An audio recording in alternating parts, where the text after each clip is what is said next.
Hello, it's Gabby here for you. Before we jump onto this week's podcast, I just want to let you know about 2 ways that you can work with me. First of all, I do one-to-one coaching and I do that via Zoom, so we can jump on a Zoom call at a time to suit you. The second thing I've got for you is an online coaching course that's 12 modules that you can download straight away now. There will be a link somewhere around these podcast notes. And this is the course that I've designed, and it's got everything in it that I wish I'd have known when I finished cancer treatment and I was lost. So you can download that course now and you can start working towards making this your happiest and healthiest year ever. I'd love to hear from you. Let me know what you think. Take care. Bye-bye. Hello, it's Gabby here for you, and I hope this finds you well. This week, I'm going to be talking about my new course that I'm working on at the minute that's going to be available very soon. And it's all about reclaiming your energy. And it's particularly directed at women who have finished cancer treatment, but actually for any challenging time in your life, these themes are going to be applicable as well. So I'm going to give you a quick overview of the 7 themes over 7 days, which is all about reclaiming your energy. So it's all about an easy to follow, simple plan. And first of all, I'm going to tell you, I'm not going to give you a prescription. I'm not going to give you a list of do's and don'ts. I'm going to invite you to think about a different topic every day, all to do with your wellness, all to do with regaining your energy, and then invite you to pick and choose what works for you. So it's very much something that you can tailor to you and your needs. Okay. Fatigue and tiredness is so common after treatment ends, and it's one of the most common things that people say to me is, I didn't expect to feel so tired. I'm absolutely shattered all the time, and feel like I'm never going to get my energy back. Everything is just too much effort and I don't know how I'm going to overcome that. And that is such a challenge when treatment ends and your medical team, if you're anything like me, who were amazing, say, off you go, you're done now, we've removed the cancer, or we've done everything that we can, and off you go. So traditional advice, I wasn't really given much advice by my medical team about energy recovery or how to eat. I was told, just go eat healthily and do a little bit of exercise. Yeah. And it was like, okay, well, what does that mean? But that means to me all the difference between surviving. We're not just here to survive. We're here to thrive. We're here to enjoy the rest of our lives, make them the best that we can. And that's my attitude, definitely. I'm 61 now. Hopefully I've got many years ahead of me. I want to do everything that I can to stay happy and healthy. And everything that I'm learning, I'm pouring now into my courses, very simple courses. As I say, I'm not here to wag my finger at you and make you wrong. I'm saying there's a lot of stuff that you can do, very simple things. I'm here to support you with that. So I'd like to just give you an overview really of the 7-day reset themes. Okay, so the first one is mindful mornings. And I know this, I've been guilty of this in the past. If I didn't have a plan for the morning, I would get up, maybe mooch about for a little bit, have something to eat, watch a bit of daytime TV. And then before I knew it, it was middle of the day and I hadn't really done very much. What I'm saying now is this is not about getting up at 4 a.m. and going out and doing vigorous exercise. It's just being mindful of the fact that how you set your day can really impact the quality of your life. And I've learned this now. And there's certain routines that I do every day that help me. I like to listen to a meditation in the morning. I like to journal. I like to, if I can, if the weather's okay, get outside and see some sky, ideally spending some time in nature. I like to do some gentle yoga. All these things, as I say, there are a lot of suggestions in here, but that's really helped me set my day. And I do now go to the gym 3 times a week. And I like to do that first thing in the morning because some days I really don't want to get out of bed and go to the gym. But you know what? When I've done that workout and the endorphins are thrown through my body, come home, have my shower, I'm set up for the day. I feel so energized from doing that.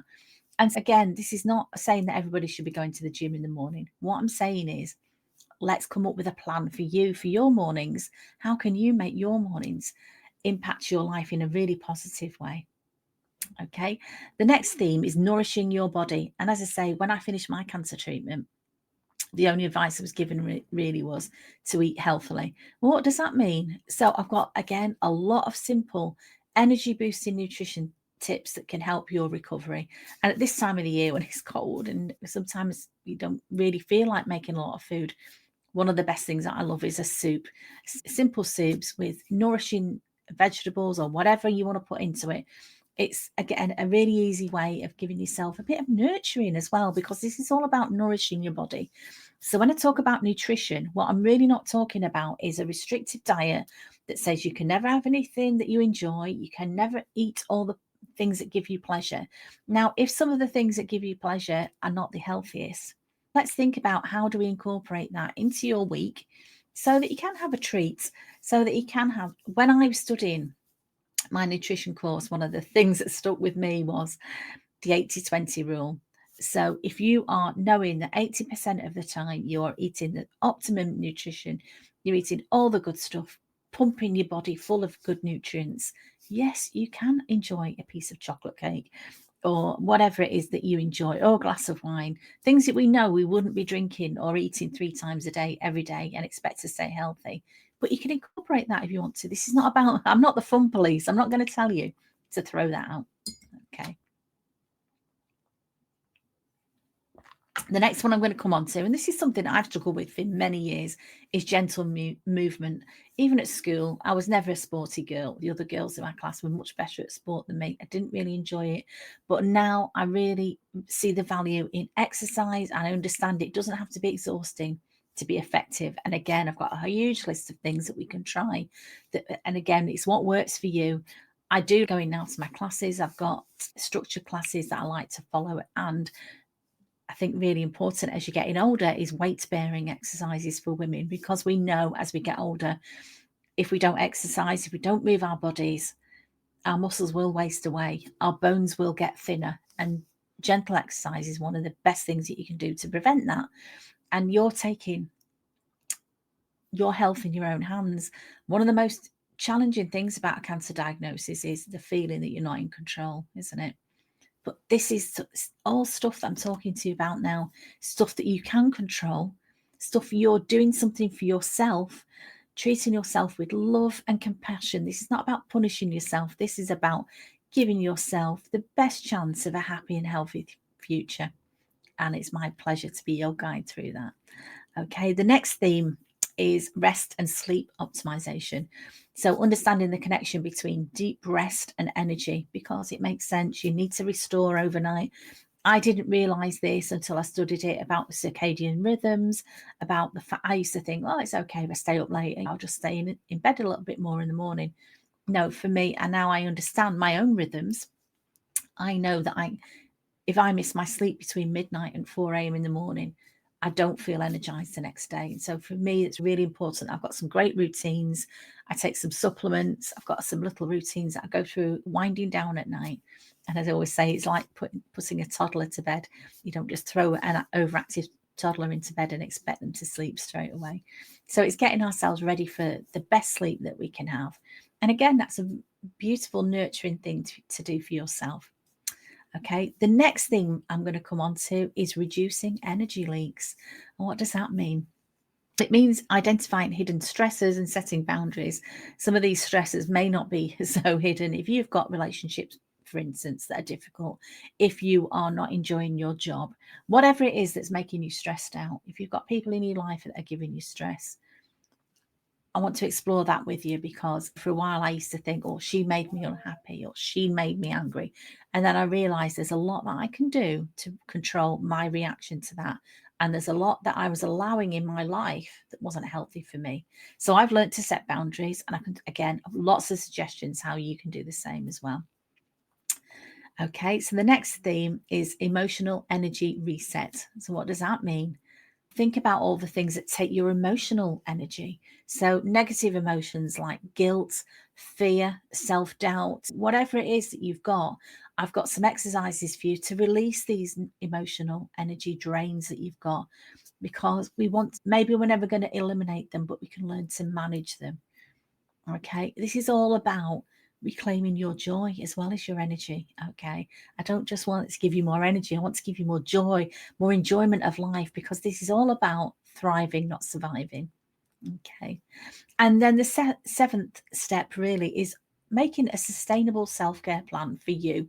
Again, it's not setting yourself up to fail, it's setting yourself up to succeed, creating a realistic long-term plan for maintaining your energy. That's what it's all about.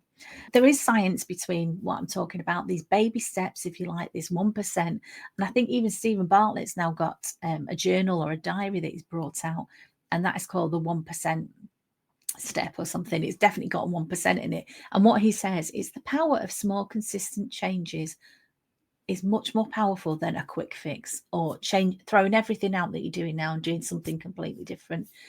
Iterations, building on what you're doing, getting that good feeling. And I do that.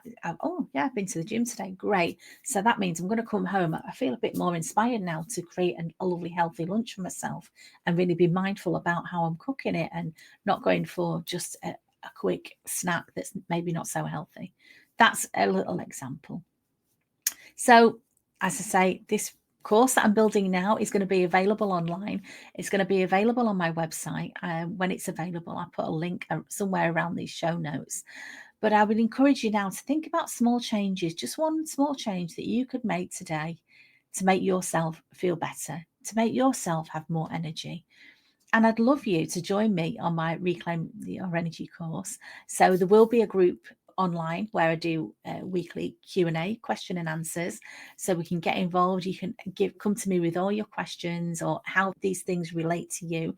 There's a lot of downloads, so I think everybody's used to that now in this day and age, either on your phone or on your laptop. You can download the training materials if you like. There's lots of videos, exercises for you that you can do at your own pace. But if you want to contact me, we can go into the Confidence After Cancer Facebook group and you can ask me questions in there as well. So I'd love you to join me on my program. Okay. So just remember, this is not about surviving. You didn't survive all that you've been through just to feel like the best years of your life are behind you. And I hear so many people who believe that. And I think the first thing I'd like you to do is I'd like to invite you to think, could you change that belief? Could you change that? And I'm not going to tell you cancer is a gift. I'm not going to give you any of that claptrap.